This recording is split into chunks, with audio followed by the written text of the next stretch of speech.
All right, so David, tell us a little bit more. So let's talk about the possibilities of a Clemson program coming to Chicago, being supported through CTU, okay? And then let's talk about if you were at the table to be recruited, what would it take for that program to be appealing?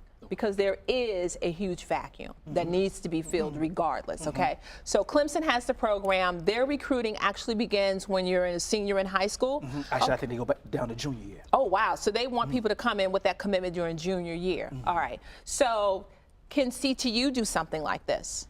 Well, I mean, I think that we have to consider all of the different opportunities that are going to make it possible for blacks to come back to the profession that we love. So we have to partner with CPS. We really do. We have to work with the Department of Education to look at those policies that are making it very difficult for blacks to stay in the profession or even move into the profession. So, you know, we're certainly open, and this is why, you know, the motivation behind writing the article to expose the fact that this is a national problem, and if we do not work together and collaborate with community organizations, with the faith community, with universities, with the Department of Education. If we do not do that, public education as a whole is in danger. And let's just be clear, public education is only as good as black folks push it to be. And, you know, we've benefited from it despite the odds, as David said earlier, but it is the entity that allows us to have the type of free space to move an agenda that is going to allow us to have the context of the world around us to do something about that context. Let me ask you this. So if we talk about, in order for this to happen, there needs to be partnerships, right?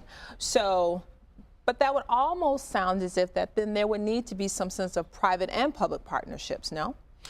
Look, private support to help us recruit teachers, private support to help us build libraries, private support to help us fund a computer lab, that works. We'll name the library off after you, CM, if you want to provide us with millions of dollars. We're just saying we don't want you to control the library altogether. Right. That's all. So I'm not opposed to public-private partnerships. What I am opposed to is public dollars being turned over to private partnerships so that they can ultimately have control. Control the conversation. Right. Okay, in our closing, so we're all college professors, right?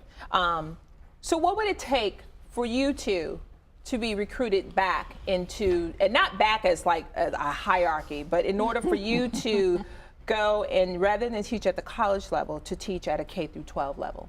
What would it take? I'm not talking about credentials.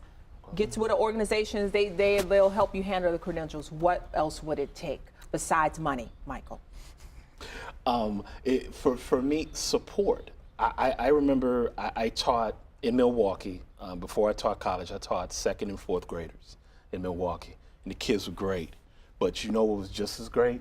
The support from the administration. They had my back, so to speak, in terms of everything I was trying to do in the classroom. And in addition to that, they didn't care about silly standardized tests and things of that nature. They supported me instead of trying to undermine me and say negative things. Anything and everything I did, even the mistakes that I made, because I was a rookie teacher. I don't know what I was doing. Even the mistakes that I made, they supported me.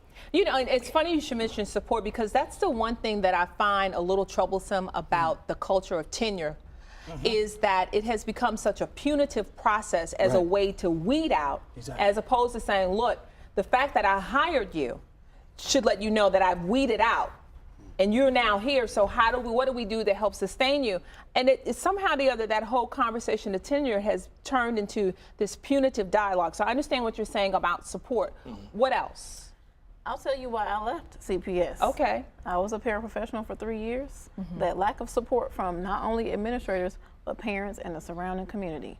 I felt like I was at war going to the school. My last year, I won't name the school, the last year at the school, I felt like I was at war with parents and the children. I felt like when I walked down the halls that I was being burned by laser beams by the children, because they were not used to seeing someone in their own image being, you know, the person in that role. That was sad. It was disturbing.